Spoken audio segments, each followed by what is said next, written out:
कांग्रेस और बीजेपी इन्हीं का घूम फिर के काफी दिनों से राज्य हो रहा है और ये दोनों पार्टियां अलग बुंदेलखंड राज का विरोध करती हैं।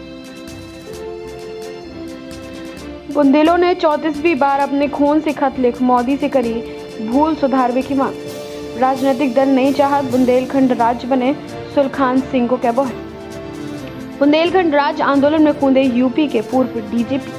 बुंदेलखंड राज्य आंदोलन में उत्तर प्रदेश के पूर्व पुलिस महाधीक्षक सुलखान सिंह भी खुल के आ गए हैं। वे महोबा के आला चौक में बुंदेली समाज के एक काला दिवस कार्यक्रम में माथे पे काली पट्टी बांध के शामिल भरे। प्रधानमंत्री नरेंद्र मोदी का रिकॉर्ड 34वीं बार खून से खत लिख के बुंदेलखंड राज्य की मांग कर रहे बुंदेलन के पक्ष में उन्होंने कही कि राजनीतिक दल नहीं चाहत कि बुंदेलखंड राज्य बने, वे के खिलाफ है।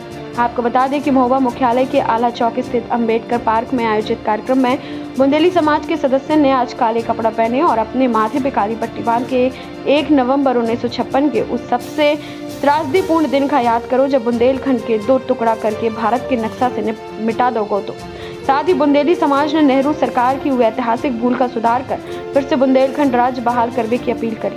बुंदेली समाज के संयोजक तारा पाटकर ने कहा कि मोदी जी का बुंदेलखंड की जनता ने भरपूर समर्थन दो है और अब मोदी जी का भी जन भावनाओं को सम्मान करत वे बुंदेलखंड राज्य बना दो चाहिए ताकि क्षेत्र को विकास की मुख्य धारा में लाओ जा सके। कांग्रेस और बीजेपी इन्हीं का घूम फिर के काफी दिनों से राज्य हो रहा है और ये दोनों पार्टियां अलग बुंदेलखंड राज का विरोध करती हैं। तो प्रमुखतया इसीलिए राज्य नहीं बन पा रहा है।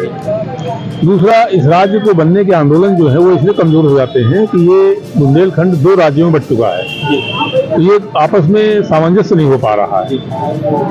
तो इसलिए मैं इस आंदोलन का समर्थन करने आया था यहाँ पर और मेरा ये मकसद है कि यह बुंदेलखंड राज्य को अलग बनाने के लिए दोनों क्षेत्रों को एक साथ लेकर के और केवल राजनीतिक रूप से आंदोलन शुरू किया जाए कि बुंदेलखंड बनाने के लिए लोगों को जागरूक और इकट्ठा किया जाए और ये कोशिश की जाए कि यहाँ के जो विधायक हैं और यहाँ के जो सांसद हैं उनका प्रभाव पड़े इन दोनों पार्टियों पे, जो भी केंद्र में आए उनका इतना प्रभाव पड़े कि उनको लगे कि यहाँ अगर हमको वोट नहीं मिला तो सरकार नहीं बनेगी। ये जब प्रभाव पड़ेगा तब अलग से बुंदेलखंड बनेगा। इस मौके पर बुंदेली समाज के तारा पाटकर संयोजक हैं, तो उनसे बात करते हैं किस भूल के कारण ये बुंदेलखंड राज, क्या भूल रही नेहरू जी की, आइए बात करते हैं। स्वागत है आपका। किस ऐतिहासिक भूल जो रही है सरकार की नेहरू जी की, जो इस बुंदेलखंड राज को अलग राज्य नहीं दर्जा मिल पा रहा? देखिए, बुंदेलखंड जब देश हमारा आज़ाद हुआ था तो उस समय था 35 रियासतों को मिलके इसको बनाया गया था और ये जो देश के आज़ादी के बाद 14 राज्य थे उसमें से एक था। लेकिन इसको एक षड्यंत्र ऐसे रचा गया कि आज़ादी के बाद कांग्रेस का यहाँ पर ज़्यादा वर्चस्व नहीं था, कांग्रेस ज़्यादा सीटें नहीं जीती और नेहरू जी एक बार चरखारी में आए थे, वहाँ पर उनके साथ अभद्रता हो गई थी, उनके साथ कुछ वो नाराज हो गए थे उस वजह से, तो यहाँ के लोगों से नाराज थे। तो इन्होंने क्या किया कि बुंदेलखंड को पहले विंध्य प्रदेश में 1948 में 12 मार्च 1948 में 12 मार्च को इन्होंने विंध्य प्रदेश बनाया, जिसमें बघेलखंड मिलाकर बनाया। दोनों अलग अलग स्टेट थे, दोनों की अलग अलग राजधानियां थी, नाम था विंध्य प्रदेश, एक का नौगांव राजधानी थी, एक की रीवा। लेकिन बाद में उनमें आपस में पट नहीं पाई तो 1956 में इन्होंने बुंदेलखंड को आज ही की तारीख में समाप्त कर दिया। प्रथम राज्य पुनर्गठन आयोग बना था जस्टिस फजल अली की अध्यक्षता में, उसने भी सिफारिश करी थी कि बुंदेलखंड राज को समाप्त न किया जाए, लेकिन नेहरू जी नहीं माने और उन्होंने बुंदेलखंड राज को समाप्त कर दिया।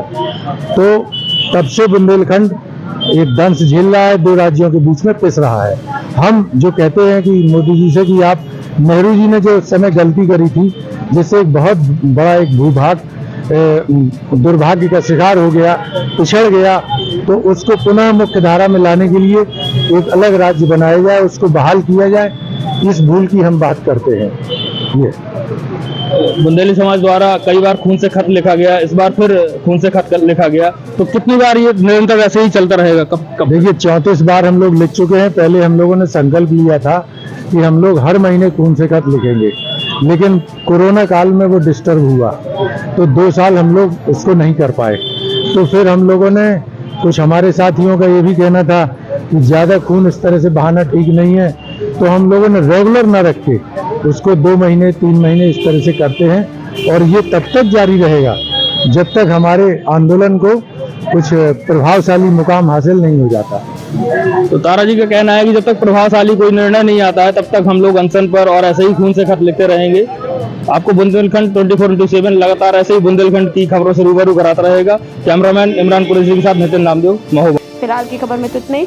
आगे खबर जानने के लिए चैनल को सब्सक्राइब और बेल आइकन दबाना बिल्कुल न भूलें। खास खबर बुंदेलखंड 24/7 के संवाददाता महोबा से नितिन नामदेव की रिपोर्ट। ऐसी खबर जानने के लिए बने रहे सिर्फ बुंदेलखंड 24/7 की शिवांगी तिवारी के साथ। जयराम जी की जय बुंदेलखंड।